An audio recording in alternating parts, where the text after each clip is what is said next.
Assalamualaikum, salam literasi. Butuh buku pada kesempatan kali ini. Saya ingin bicara, saya ditemani buku Il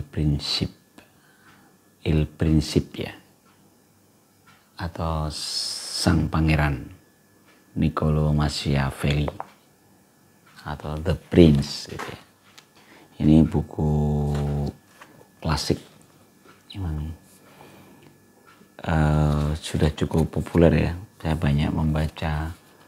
Ini mirip dengan buku yang kita bahas di buku sebelumnya.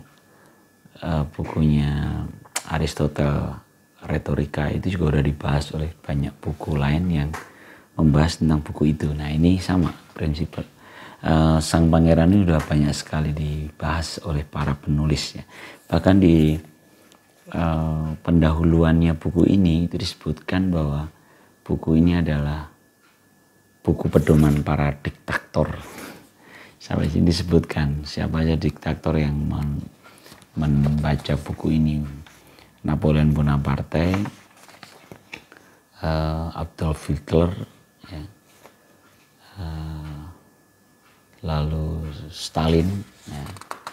Dan yang paling terang-terangan saya ini nih, ya. Benito Mussolini. Terang-terangan dia menyampaikan, bahkan kalau nggak salah dia pernah menukil dalam dia mengagumi doktoral. Ketika doktoralnya dia menulis tentang Machiavelli. Kemudian juga Fidel Castro. Jadi tokoh-tokoh besar dunia ini yang begitu mengagumi pikiran Machiavelli dan cukup kasat mata bahwa mereka memang menggunakan nilai-nilai atau strategi-strategi pikiran-pikiran besarnya Niccolo Machiavelli dalam menjalankan pemerintahannya. Oke ya, makanya cukup ini ya, buku pedoman para diktator. Dan di pendahuluannya penyusun buku ini, penerbit ini diberikan catatan betapa Niccolo Machiavelli ini terlalu banyak dikonotasikan negatif gitu. Jadi buku ini seringkali dikonotasikan negatif karena memang ide-ide demokrasi demikian marak gitu, sehingga anti demokrasi menjadi sesuatu yang negatif gitu ya. Ya walaupun menurut penyusun ini diharapkan tetap menjadi bagian dari yang objektif gitu.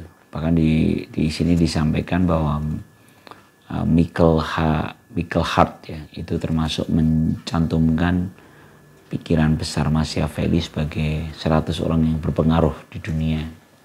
Karena begitu banyak orang yang mengikuti pikiran Machiavelli. Itu buku ini. Nah, kemudian saya yang tertarik. Biasa ini butuh buku ya, butuh buku, bukan review buku secara serius atau bedah buku secara akademis. Ini hanya cerita tentang apa yang saya pikirkan dan apa yang saya rasakan setelah berinteraksi dengan buku ini. Buku ini itu saya tertambat pada pendahuluan. Kalau tadi kan saya pendahuluan menurut penerbit. Kalau ini pendahuluannya si penulis Machiavelli sendiri. Niccolo Machiavelli menuliskan judulnya itu di awal tuh judulnya Sang Pangeran.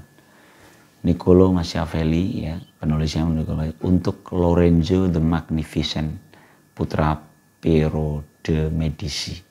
Jadi buku ini memang ditulis untuk sang pangeran. Ini terus terang buat saya pribadi menjelaskan beberapa hal. Contoh misalnya, mengapa isinya buku Machiavelli ini demikian tidak populer gitu ya, seperti nanti beberapa poin-poinnya tak cantumkan, tak sampaikan ya. Yang jelas pangeran jangan dermawan, pangeran lebih baik kikir. Kan itu aneh ya, nggak boleh dermawan, nggak boleh penyayang. Kamu harus kikir, harus hati-hati dalam membagi gitu, dalam membagi hartanya gitu. Bahkan menghabiskan harta pangeran itu hanya melemahkan kekuatannya. Ada beberapa kalimat-kalimat seperti itu yang, atau misalnya gini, kaidah yang populer sekali ya. Seorang itu lebih banyak taat setia karena ketakutannya, bukan karena sayangnya gitu. Jadi berhenti untuk membuat seorang menyayangi, semua orang itu menyayangimu, tapi pastikan mereka takut padamu. Ini kan cara berpikir yang unik kan. Tapi ketika baca judul pertama ini, tulisan pertama Niccolo Machiavelli ini, saya jadi membayangkan, ini tentu belum tentu benar ya cara pandang saya, tapi saya membayangkan seorang penulis yang dia menceritakan gini, begitu banyak orang yang mempersembahkan untukmu sang pangeran hal-hal yang berharga, kuda-kuda, persenjataan, baju-baju perang dari emas gitu. Terus bagaimana dengan saya seorang penulis gitu ya, secara dengan redaksi yang lain ya, Machiavelli, apa yang bisa saya berikan padamu? Akhirnya karena saya penulis, saya memberikan buku ini gitu. Jadi bayangkan seorang penulis memberikan buku pada sang pangeran, ya tentu hal-hal yang menguntungkan pangeran gitu. Hal-hal yang memang bermanfaat untuk sang pangeran. Dan manfaat apa? Yaitu melanggengkan kekuasaannya. Cara berpikirnya kan seperti itu jadinya. Saya jadi, oh ya pantas kalau cara pandang Machiavelli seperti itu. Itu yang di buku pertama. Walaupun sebenarnya saya coba komparasi, mohon maaf ya ini karena butuh buku ya. Saya tidak hanya membahas satu buku ini, tapi sekilas di bukunya, ini saya pernah bahas di butuh buku ya. Rihlahnya Ibnu Khaldun. Bukunya Ibnu Khaldun Muqaddimah. Muqaddimah juga pernah saya singgung di butuh buku ya.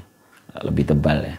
Tapi di Rihlah ini ada satu bab terakhir itu yang antara Ibnu Khaldun dan Machiavelli. Di sini disebutkan perbedaan Ibnu Khaldun dan Machiavelli. Ya tentu ada beberapa keserupaan karena keduanya adalah pejabat ya. Artinya Ibnu Khaldun ini juga orang penting di beberapa khalifah gitu ya. Begitu juga Niccolo Machiavelli. Niccolo Machiavelli ini pernah menjadi sekretaris negara ya. Jadi memang dia orang dekatnya istana gitu. Tentu dia penasihat istana ya. Nah, bagaimana timelinenya? Benang lini masanya antara Ibnu Khaldun dan Machiavelli. Ternyata selisihnya sekitar 121 tahun. Kalau saya ambil dari tahun meninggalnya ya.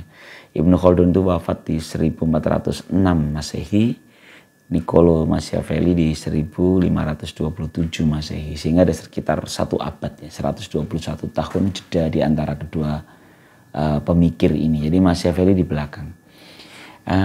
Buku Rihlah Ibnu Khaldun ini menyampaikan tidak memihak apakah benar Ibnu Khaldun atau Machiavelli, enggak, tapi di buku ini disampaikan latar belakang yang sangat berbeda. Jadi Machiavelli itu di kehidupan Eropa yang bahkan mendampingi raja yang penuh para di sekitarnya itu orang-orang yang licik dan korup gitu ya. Nah, bagaimana menyelamatkan sang pangeran atau menyelamatkan raja dari lingkaran orang-orang itu. Jadi menurut buku ini itu disampaikan Machiavelli berpikir seperti itu dalam rangka menjaga kekuasaan sang raja. Nah, sementara Ibnu Khaldun kan rentangnya lebih panjang ya. Dia berpindah-pindah dari beberapa khalifah bahkan di era yang sangat berbeda gitu ya. Dia dulu pernah begitu nyaman di pemerintahan paling tinggi, tapi juga pernah terpuruk karena keluarganya banyak kena musibah gitu ya. Jadi kalau menurut buku yang ini Rihlah Ibnu Khaldun ini, Ibnu Khaldun terdewasakan pemikiran, kebijakan secara filosofinya itu karena perjalanan hidupnya gitu.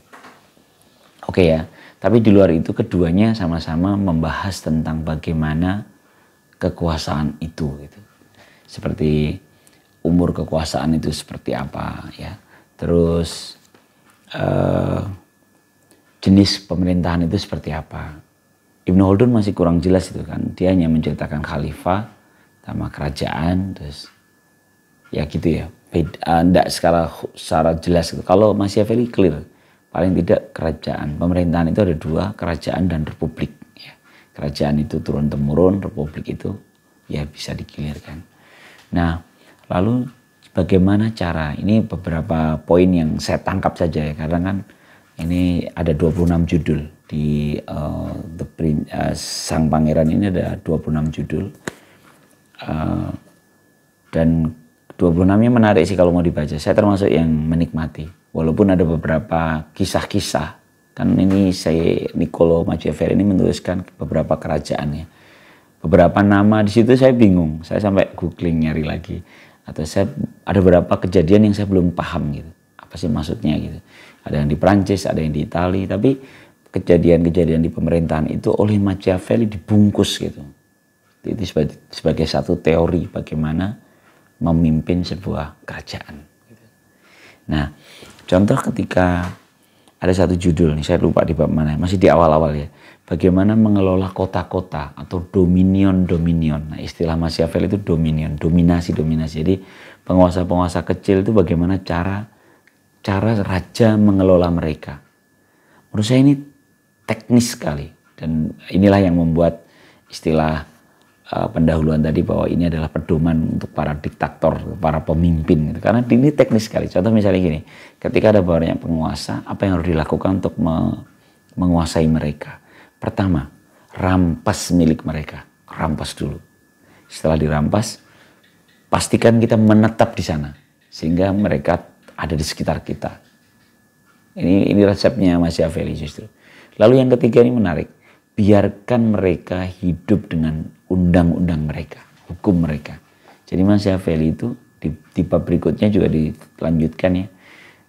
Bagaimana mestinya kita berhati-hati untuk menerapkan hukum baru, menerapkan peraturan baru.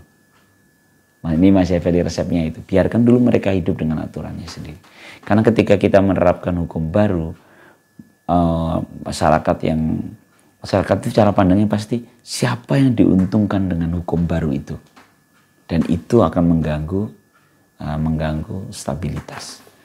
Dia ngasih contoh Sparta dan Roma, bagaimana Sparta menang tapi Roma dibiarkan tetap ada walaupun itu adalah kekuasaan Sparta gitu. Di sini dikasih contohnya gitu. Dan ada beberapa contoh kerajaan lain yang bagaimana cara menguasai satu tempat. Ini juga menurut saya teknis juga ya, tapi saya suka sih. Yaitu pertama, bunuh dulu seluruh rajanya. Jadi kemungkinan kalau kita rajanya udah mati, pangeran-pangerannya bunuh semua. Emang sadis ya. Tapi kan di era kerajaan kan harus begitu, selesaikan dulu. Jadi tidak ada kemungkinan mereka naik lagi. Tapi justru rangkul bangsawan-bangsawan di sekitarnya. Karena itu bisa menjadi koalisi yang baik. Kemudian habis itu masuk ke college, masuk ke ruang-ruang pendidikan, ruang-ruang ilmu, lalu juga gereja, ruang-ruang agama. Ini cara-caranya. Bahkan ada satu judul ini mengusik sekali. Judulnya itu mereka menjadi pangeran karena tipu daya. Jadi ada tipu daya. Pangeran yang bisa masuk jadi pangeran karena memang jagonya tipu daya. Terus ada bab 9 itu kerajaan sipil. Jadi bagaimana kerajaan itu bisa dipimpin oleh di luar bangsawan, tapi dengan bagaimana caranya gitu ya. Dan ada satu kalimat lah di bab 9 ini yang menurut saya menarik, sampai saya tulis nih.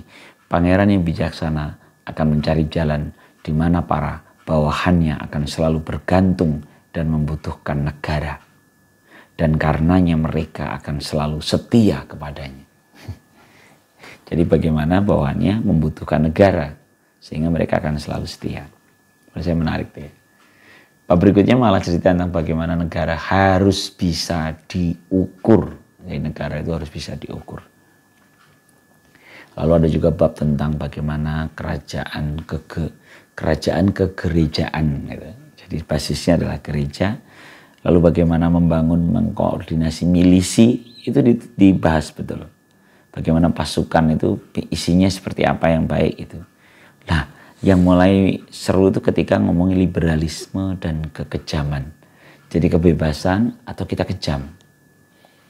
Menghabiskan kekayaan ini yang tadi saya sampaikan. Menghabiskan kekayaan pangeran, menghabiskan kekayaan raja akan menjatuhkan Anda. Bahasanya begitu, akan menjatuhkan Anda. Jadi jangan dermawan. Lebih baik kikir dan dihina tapi tanpa dibenci daripada tamak tapi dihina dan dibenci. Itu satu kalimatnya Machiavelli di buku ini. Jadi lebih baik kikir. Ngeri ya. Lalu bagaimana kekejaman dan clemency ya. Mana lebih baik? Dicintai atau ditakuti? Jadi dia ngasih contoh, ada satu namanya Caesar Borgia, dianggap kejam, namun kekejamannya itu menyebabkan keteraturan dalam makna dan menyatukan mereka, mendamaikan mereka. Penduduk menjadi setia kepada raja. Jadi berawal dari ketakutan yang dibangunnya. Lalu bagaimana cara pangeran mempercayai orang lain. Itu ada bab sendiri. Jadi ada terminologi. Lalu kalau ada dua jenis, disebutkan di dalam bab itu ada dua jenis perang. Metode dalam perang. Yang pertama itu dengan undang-undang, itu cara manusia katanya. Atau dengan kekerasan, itu cara binatang liar. Jadi, ada lagi bab yang khusus memang ngomong hati-hati atau hindari untuk dibenci dan dianggap hina. Jadi sebagai pangeran jangan dibenci dan dianggap. Kalau tadi kan bilang kalau ditakuti nggak masalah, tapi jangan dibenci dan dianggap hina. Jadi harus terbangun reputasi sang pangeran. Bagaimana memilih menteri-menteri para pembantunya. Bagaimana sebagian besar keberuntungan itu dapat mempengaruhi kehidupan manusia dan menentangnya. Ya, sampai bab ke-26 terakhir itu tentang barbarisme. Menurut saya ini memang buku yang menarik ya. Dan menarik dan berani dan gimana ya? Oh ini versi Putu nih, versi Putu. Mengapa Machiavelli tulisan yang seperti ini kok menjadi sangat fenomenal? Karena dia berani mengambil, ini versi saya, berani mengambil satu pemikiran yang tidak biasa, tapi sangat bisa diterapkan. Kan tidak biasa kan, orang selalu berpikir namanya pemimpin ya harus welas asih, harus bisa dicintai rakyatnya, tapi dalam kenyataannya ternyata orang-orang itu akan lebih banyak taat karena ketakutannya, bukan karena cinta kasihnya. Oke ya, ini tentu pro dan kontra. Bahkan saya sendiri nggak sependapat. Tapi apakah itu benar? Apakah teknis itu bisa diterapkan? Yuk, bisa jadi efektif. Makanya ada istilah Machiavelli. Kalau ada ngomongin, wah itu mah cara-cara Machiavellian gitu. Itu karena buku ini. The Prince. Bukunya kalau apanya The Prince. Kalau ini terbitan Cakrawala Sketsa Mandiri ya tahun 2024 ya baru ya. Makanya dipilihnya The Prince, sang pangeran. Ya, semoga menambah wawasan teman-teman sekalian. Silakan kalau mau dinikmati, masih banyak di toko buku ini karena baru ini. Saya juga belinya baru kemarin. Salam literasi. Assalamualaikum warahmatullahi wabarakatuh.